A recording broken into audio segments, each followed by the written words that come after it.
गुरु कौन है और गुरु की आवश्यकता क्यों नहीं है,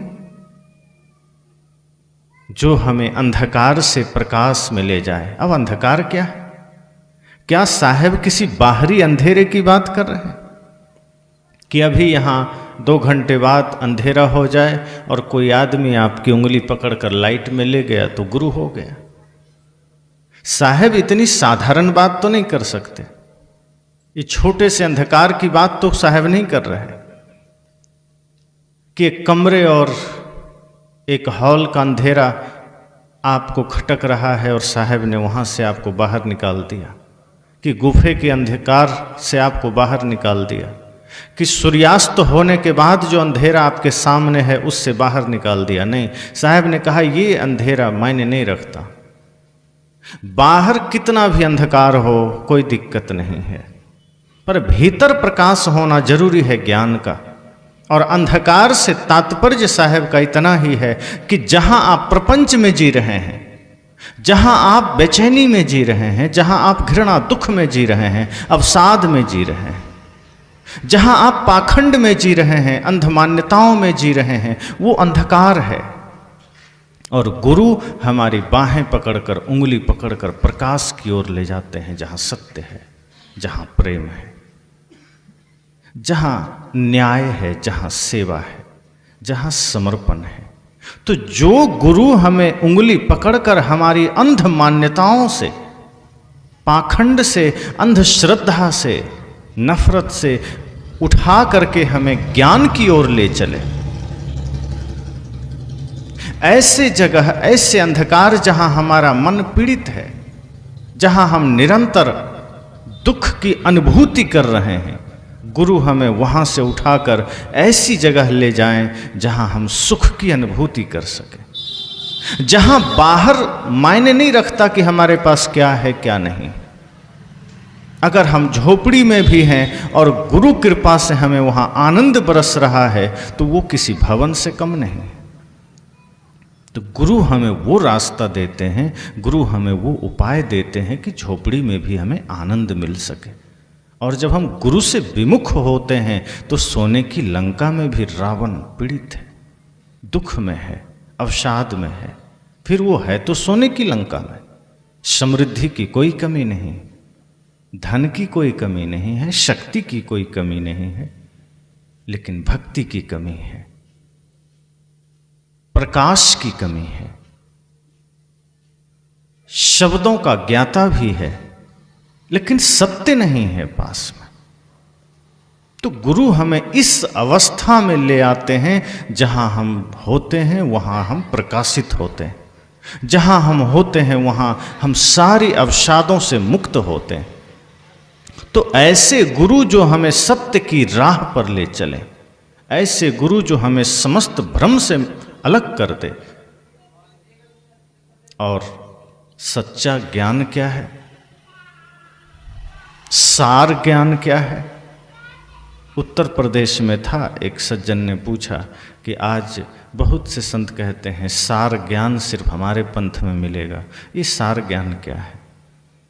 मैंने कहा सदगुरु कबीर और अन्य महापुरुष जो हमारे जीवन के लिए इतनी यथार्थ बातें बताते हैं वो सार ज्ञान ही तो है। कहे नहीं, वो लोग कहते हैं कुछ अलग, कुछ शब्द है, कुछ अलग उन्होंने शब्द बना रखे हैं जो वो सबको नहीं बताते, जो उनसे दीक्षा लेते हैं धीरे से कान में बता देते हैं। मैंने कहा सदगुरु कबीर तो डंके की चोट पर पूरा सार ज्ञान दुनिया को दे रहे हैं। प्रेम में जियो, सत्य में जियो, लड़ाई मत करो, झगड़े मत करो, सेवा करो। क्या ये सार ज्ञान नहीं? सार का मतलब क्या होता है? जो सही है, जो सत्य है। साहब ने कहा सार सार को गही रहे देई असार बहाए, कि जो गंदा है, जो कचड़ा है उसको छोड़ दीजिए, जो सत्य है उसे स्वीकार लीजिए। तो जो ज्ञान हमें प्रेम के रास्ते पर ले जाए वही तो सार ज्ञान है। जो ज्ञान हमें सत्य के रास्ते पर ले जाए वही तो सार ज्ञान है। जो ज्ञान हमारे मन के भ्रम को मिटा दे, जो ज्ञान हमारे मन के अंधेरे को मिटा दे, जो ज्ञान हमारे समस्त विकारों को मिटा दे, वही तो सार ज्ञान है। दूसरा क्या है? ऐसा कोई सार ज्ञान जो छिपा के कान में कहना पड़े तो सार ज्ञान कैसे हो गया? और क्या इसका कोई ठेका किसी ने लिया है? जैसे कहीं सड़क बनने का टेंडर पास होता है तो कोई कंपनी को ठेका दिया जाता है। अब जिसने ठेका लिया उसके अलावा दूसरा उस सड़क को नहीं बना सकता। ऐसे ही आज संसार में किसी ने सार ज्ञान का ठेका लिया होगा। अब ये ठेका उसको किसने दिया? टेंडर कहाँ पास हुआ कि सार ज्ञान उसी के पास मिलेगा, दूसरे के पास नहीं मिलेगा? ये सार ज्ञान के नाम पर भी लोग को भ्रम में डालने वाले लोग यहाँ हैं। मूल ज्ञान, सार ज्ञान, एक नाम, दो नाम, बहुत से नाम चलने लगे। साहब ने कहा जो सत्य है, जो पवित्र है, जहाँ से आपके जीवन को ऊर्जा मिलती है, जहाँ से प्रेम, सत्य, अहिंसा की दिशा मिलती है, वही सत्य ज्ञान है, वही मूल ज्ञान है, वही सार तत्व है। तो ऐसे गुरु जो हमें ज्ञान की पथ पर ले जाएं, ऐसे गुरु जो हमें प्रेम के मार्ग पर ले जाएं, इनसे लगन कठिन है। जो गुरु हमें यथार्थ ज्ञान दे, ऐसे गुरु से लगन कठिन है। और जो ज्ञान सस्ता में हमारा काम कर दे तो हम तो वहाँ तुरंत चले जाएंगे। अभी कोई गुरु आकर यहाँ से कह दे बेलपत्र लीजिए और उसमें शहद लगा के शिवलिंग में चिपका दीजिए, बेटा पास हो जाएगा, आप दौड़ पड़ेंगे तुरंत कि वाह वाह गुरु जी मिल गए। 2 मिनट में यहाँ भीड़ लग जाएगी। लेकिन गुरु अगर कह रहे हैं कि नहीं, बिना मेहनत, बिना श्रम के आपको कुछ नहीं मिलेगा, यही ज्ञान गीता का है, यही ज्ञान मानस का है, यही ज्ञान उपनिषद और वेद का है, यही ज्ञान बुद्ध का, यही ज्ञान महावीर का है। बिना किए कुछ भी नहीं मिलेगा। कोई गुरु कह दे कि बस एक बार मेरा मंत्र का जाप कर लो, सारे पाप नष्ट हो जाएंगे, सारे पाप कट जाएंगे, तो आदमी वहाँ भीड़ लगा देता है कि गुरुजी मिल गए। कोई गुरु कह दे कि तुम्हें झूठ नहीं छोड़ना है, पाप नहीं छोड़ना है, छल नहीं छोड़ना है, नशा नहीं छोड़ना है, माता पिता का सम्मान भी नहीं करना है, भाई के साथ प्रेम भी नहीं करना है, तुम जितना ज़्यादा पतित हो सको हो जाओ, बस हमारी शरण में आ जाओ, तुम्हें स्वर्ग मिल जाएगा। आदमी भीड़ लगा देता कि यही चाहिए। साहब कहते हैं वो सच्चा गुरु नहीं। ऐसे भ्रम से मिटाने वाला सच्चा गुरु है जो आपको ऐसे पाखंड से हटा दे, ऐसे भ्रम आपके मन से मिटा दे। गुरु वो सत्य है जो यथार्थ रास्ता बताए, जिस रास्ते पर चलकर सच में आप मोक्ष को प्राप्त कर सकें। सच्चे गुरु वही हैं जो भटकाने वाले हैं। यदि बाहर किसी क्रिया कांड से, कर्म कांड से, क्रियाकलाप से सारे काम बन जाते तो ये सारे शास्त्र तो झूठे हैं। फिर राम जी को जंगल में जाके संतों के सानिध्य में भजन भक्ति नहीं करना पड़ता, फिर कृष्ण को गुरु के सानिध्य में नहीं जाना पड़ता, फिर बुद्ध को इतने साल तपस्या नहीं करनी पड़ती, फिर सदगुरु कबीर को मनसा वाचा कर्मणा इतनी पवित्रता धारण करना नहीं पड़ता। फिर तो ये लोग भी जैसा मन वैसा जीते, राक्षसों की भांति, अंत में नाम का जाप करके स्वर्ग में चले जाते। फिर तो सारे शास्त्र झूठे हैं। गीता कहती है मन को निर्मल करो, फिर क्या जरूरत है मन को निर्मल करने की? रामायण में भी यही बात है कि निर्मल मन जन सो मोहि पावा।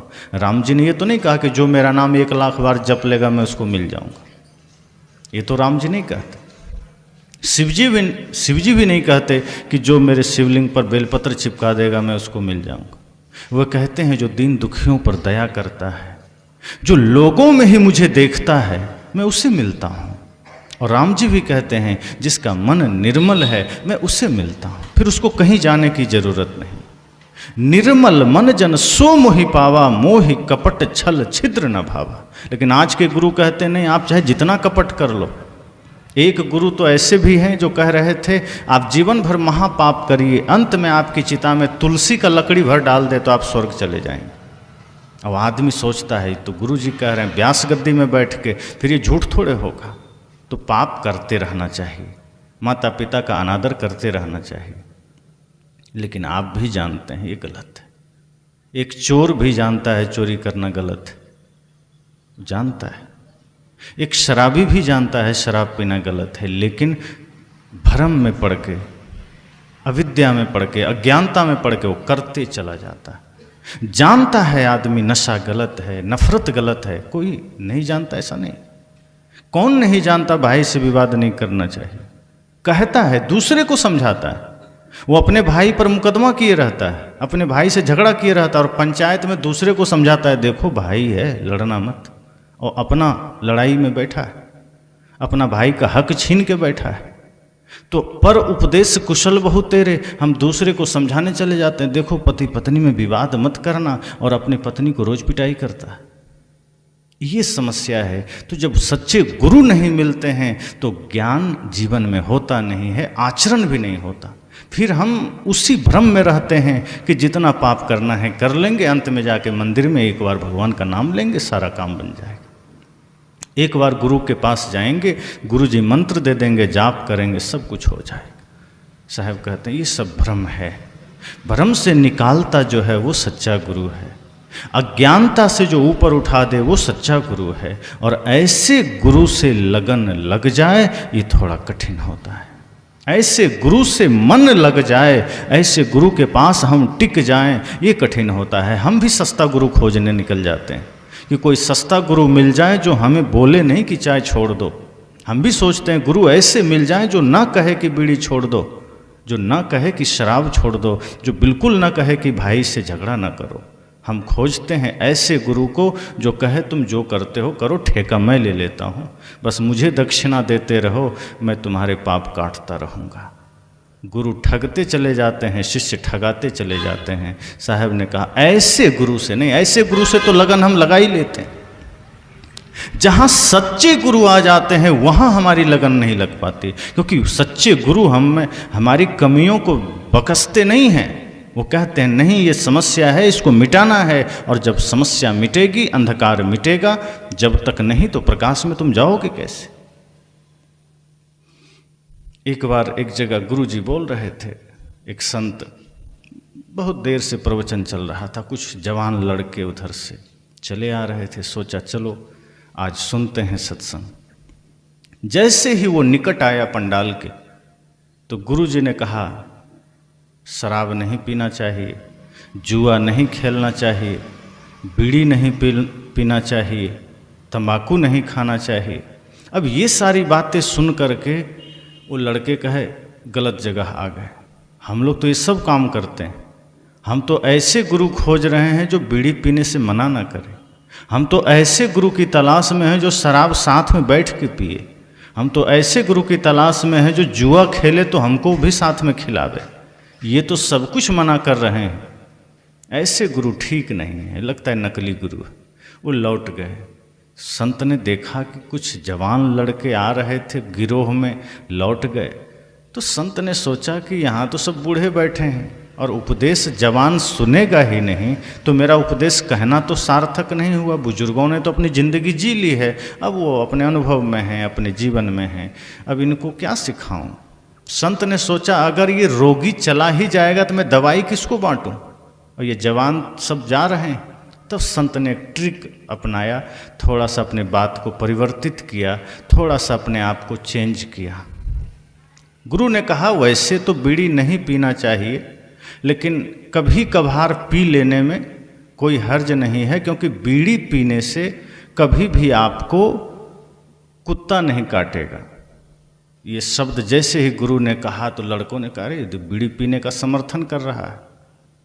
तो जो बीड़ी पीने वाला था वो लड़का घूम गया, कहा नहीं हम चलते हैं, ये गुरुजी हमारे लायक है। अब गुरुजी ने कहा वैसे तो शराब नहीं पीना चाहिए, लेकिन कभी कभार होली दिवाली में पी लेने से कोई हर्ज नहीं है, क्योंकि शराब अगर पियोगे तो कभी भी बूढ़ा नहीं होगे। जैसे कहा तो जो शराबी था कहा लगता है गुरुजी हमारे लिए ही आए हैं, चलते हैं, हम तो झूठे लौट गए थे, गुरुजी हमारे लायक। वो लौट गया। अब गुरुजी ने देखा कि एक दो और जा रहा है, गुरुजी ने कहा जुआ नहीं खेलना चाहिए, लेकिन पर्व त्यौहार में कभी थोड़ा मोड़ा खेल लो तो कोई हर्ज नहीं है, क्योंकि जब जुआ खेलोगे तो कभी भी घर में डाका नहीं पड़ेगा, चोरी नहीं होगी। अब जो जुआड़ी लोग थे वो सब लौट गया, कहे गुरुजी तो दीक्षा लेने लायक। तो गुरु बनाने लायक है। लगता है ये अपने क्षेत्र के नहीं हैं। अपने क्षेत्र के गुरुजी तो हमेशा निंदा शिकायत करते रहते। सभी लड़के वापस आ गए, प्रवचन खत्म हुआ, सभी लड़के गुरुजी के पास गए, कहे गुरुजी बड़ी श्रद्धा से आए, आज तक जितने भी संत आए सब बीड़ी छोड़ दो, तंबाकू छोड़ दो, गुटखा छोड़ दो, जुआ छोड़ दो, दिमाग खा जाते थे। आज पहली दफ़ा आप जैसे महान संत का दर्शन हुआ जो बीड़ी पीने की बात कर रहे हैं, जो शराब पीने की बात कर रहे हैं, जो जुआ खेलने की बात कर रहे हैं। मैं धन्य हो गया, कृपा करिए हमें दीक्षा दे दीजिए। लेकिन ये बताइए कि हम बीड़ी पीते हैं, हमें फ़ायदा होगा ना? गुरुजी ने कहा बिल्कुल बहुत फ़ायदा होगा। कहा आप कह रहे थे कि कभी कुत्ता नहीं काटेगा, इसका क्या अर्थ है? गुरुजी ने कहा अरे सुनो, जब तुम बीड़ी पियोगे तो पीते पीते तुम्हारा फेफड़ा तो जल जाएगा, हमेशा खांसते रहोगे और झुक जाओगे।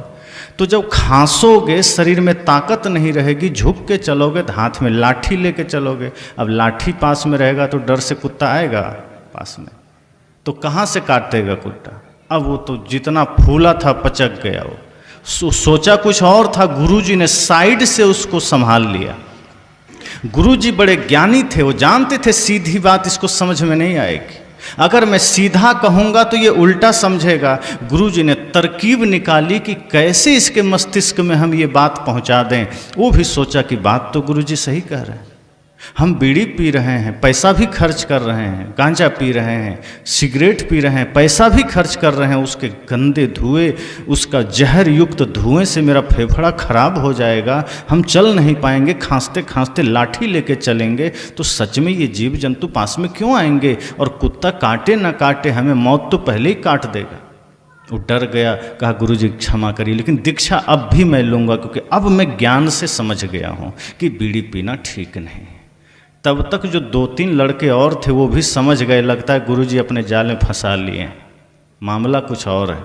तब तक दूसरा लड़का आया, धीरे से कहा गुरुजी हम तो शराब पीते हैं, फ़ायदा होगा ना? गुरुजी ने कहा तुमको भी बहुत फ़ायदा है। कहा क्या? कहा तुम कभी बूढ़े नहीं होगे। कहा गुरुजी कैसे? कहा अरे तुम जब शराब पीते पीते जब तुम्हारा दोनों किडनी फेल हो जाएगा तो जवाने में तुम वृंदावन बिहारी लाल की जय बोल जाएगा, तो बूढ़ा होने की जरूरत कहाँ पड़ेगी? जवाने में तुम्हारा राम नाम सत्य हो जाएगा। उस लड़के का दिमाग सनक गया, ऐसा लगा जैसे कोई बिजली गिर पड़ी। कम उम्र है, जवानी है, शराब में डूबा हुआ हूँ, ये तो सोचा ही नहीं कि मेरी दोनों किडनी फेल हो जाएगी, इस शरीर रूपी साधन ही नष्ट हो जाएगा। जो साधन मिला है साधना के लिए, जो शरीर मिला है देवत्व के काम के लिए, भक्ति के काम के लिए, प्रेम के काम के लिए, सत्य के लिए, उस शरीर को मैं नरक में लगा रखा। जो शरीर हमें प्रकृति ने दिया है धर्मार्थ के लिए, उसे मैं स्वार्थ में और पापाचार में लगा रखा। गुरु ने कहा सावधान हो जाओ, उम्र कम है, अब तुम बहुत सारा डैमेज तो शरीर का कर चुके हो, बहुत सारा नुकसान कर चुके हो, चेत जाओ, किस अंधेरे में तुम जी रहे हो, उठो बाहर निकलो, इससे पहले कि मृत्यु को तुम आमंत्रण दो और तुम्हारी इन्हीं नासमझियों से अकाल मृत्यु हो जाती है। कुछ लोग कहते हैं ना अकाल मृत्यु कैसे होती है? मृत्यु तय है, सांसें गिनती की मिली है, तय है, लेकिन हम अपने मूर्खतावश, अपनी नासमझीवश, अपने गलत कर्मों से हम मृत्यु को पहले ही बुला लेते हैं, क्योंकि शरीर को हम इतना ज़्यादा बिगाड़ देते हैं कि शरीर में जीव रहने लायक बचता ही नहीं है। जैसे किसी घर को आप डैमेज कर दें, उसके पाया हिला दें, उसके छत को डैमेज कर दें, आपको ही डर लगेगा रहने में, फिर आप निकल के बाहर हो जाएंगे। जब हम इस शरीर को पूरा बर्बाद कर देते हैं खान पान के द्वारा, नशा के द्वारा, दुर्व्यसन के द्वारा, पाप कर्म के द्वारा, फिर जीव इस शरीर में रहने लायक नहीं बचता और अपने कर्म संस्कार पूरा होने से पहले विदा हो जाता है। उस लड़के ने भी सिर झुकाया, गुरुजी समझ गए, दीक्षा दे दीजिए, जो बीत गया वो तो हम लौटा नहीं सकते, पर आज हम प्रण लेते हैं आपके चरणों में कि अब नशा को, दुर्व्यसन को हम हाथ भी नहीं लगाएंगे। अब ये गुरु ज्ञान का नशा ही मेरे जीवन का आधार है। अब ये बाहरी नशा से हम मुक्त हो रहे हैं, अब ये बाहरी दुर्व्यसन से हम मुक्त हो रहे हैं। हे प्रभु, हे गुरुदेव, अब आपकी ही भक्ति का नशा मुझ पर छा गया है और कोई नशा नहीं चाहिए। तब तक जो जुआ खेलने वाला था वो लोग का तो जो खुशी से आया था जो लगता था जैसे कि कहीं से युद्ध जीत कर आया है, चेहरे पर मुस्कान थी, वो एकदम उदासी छा गई। वो समझ गया कि अब गुरुजी ने फंसा तो हमको भी लिया है, अब देखते हैं क्या होगा। उसने कहा गुरुजी हम लोग जुआ खेलते हैं, हमको कितना फ़ायदा होगा? कहा तुमको तो बहुत फ़ायदा होगा और तत्काल फ़ायदा होगा। का मतलब आप कहे थे कि तुम्हारे घर में चोरी नहीं होगी, डाका नहीं डलेगा, इसका क्या अर्थ है? गुरुजी ने कहा अरे नादान, तुम जुआ में जब सब कुछ हार ही जाओगे, घर का सारा सामान, धन, रुपया, पैसा, सोना, चांदी, तो घर में तुम्हारे चोर आकर के गीता पाठ करेगा। जब कुछ बचेगा ही नहीं तो चोर आएगा तुम्हारे घर में क्यों? जब जुआ खेलते खेलते सब तुम दांव पर लगा दोगे और देखते नहीं हो। धर्मराज युधिष्ठिर ने क्या किया था? धर्मराज था, धर्मराज की पदवी मिली थी। अर्जुन धनुर्धर, भीम जैसे गदाधारी, नकुल सहदेव जैसे तेजस्वी बुद्धि वाले, लेकिन जब जुए की लत लग गई युधिष्ठिर को, तो धर्मराज युधिष्ठिर जैसे व्यक्ति भी पतित हो जाता है। और धन तो लगाया ही लगाया, आभूषण तो लगाए ही लगाए, राजपाट तो लगाए ही लगाए, अपने भाइयों को भी दांव पर लगा दिया, और फिर भी मन नहीं भरा तो पत्नी को दांव पर लगा दिया। इतिहास का सबसे भयंकर मंजर, क्या हाल हुआ। इसलिए जब तुम सब कुछ हार जाओगे, जब तुम्हारा सब कुछ चला जाएगा, तो चोर आएगा ही क्यों? किस लिए आएगा? उसको भी समझ में आ गया। गुरुजी ने कहा तुम भी चेत जाओ, समय बहुत कम है, तुमने पहले ही बहुत सारा नुकसान कर लिया है। अर्थ का तो नुकसान तुमने किया ही है, तुमने मर्यादा भी गंवा दी है, तुमने धर्म का भी नाश किया है। एक बार धन चला जाए तो ज़्यादा चिंता नहीं है, लेकिन धर्म चला गया तो समझना सब कुछ चला गया। चरित्र चला गया, धर्म चला गया तो समझना अब कुछ बचा ही नहीं। इसलिए थोड़ा सा सुधार कर लो, जो समय मिला है संभल जाओ, सचेत हो जाओ, जागृत हो जाओ। अपने मन मस्तिष्क में थोड़ा सा सोचो कि ये जीवन किस लिए मिला है और कहाँ किन प्रपंचों में बिता रहे हो। हमारा 24 घंटा किन प्रपंचों में बीतता है। फिजूल की बातों में हम अपने जीवन को बर्बाद कर देते हैं, फिजूल के गप्पों में हम अपने जीवन को बर्बाद कर देते हैं। कोई जुआ में बर्बाद कर रहा है, कोई नशा में कर रहा है, कोई व्यर्थ के गपबाजियों में बर्बाद कर रहा है, व्यर्थ की कल्पनाओं में बर्बाद कर रहा है। गुरु ने कहा सावधान हो जाओ, ये जीवन दोबारा नहीं मिलेगा। इसलिए सजग हो जाओ। और ऐसे गुरु से लगन थोड़ा कठिन होता है, लेकिन आगे साहब क्या कहते हैं, लगन लगे बिन काज न सरी हैं। पर अगर ऐसे गुरु से लगन न लगे तो काम भी नहीं बनेगा। क्योंकि अगर सच्चे गुरु से हमने लगन नहीं लगाया, सच्चे गुरु का सानिध्य नहीं मिला, तो काम बनेगा भी नहीं, फिर जीवन का सारा काम बिगड़ जाएगा।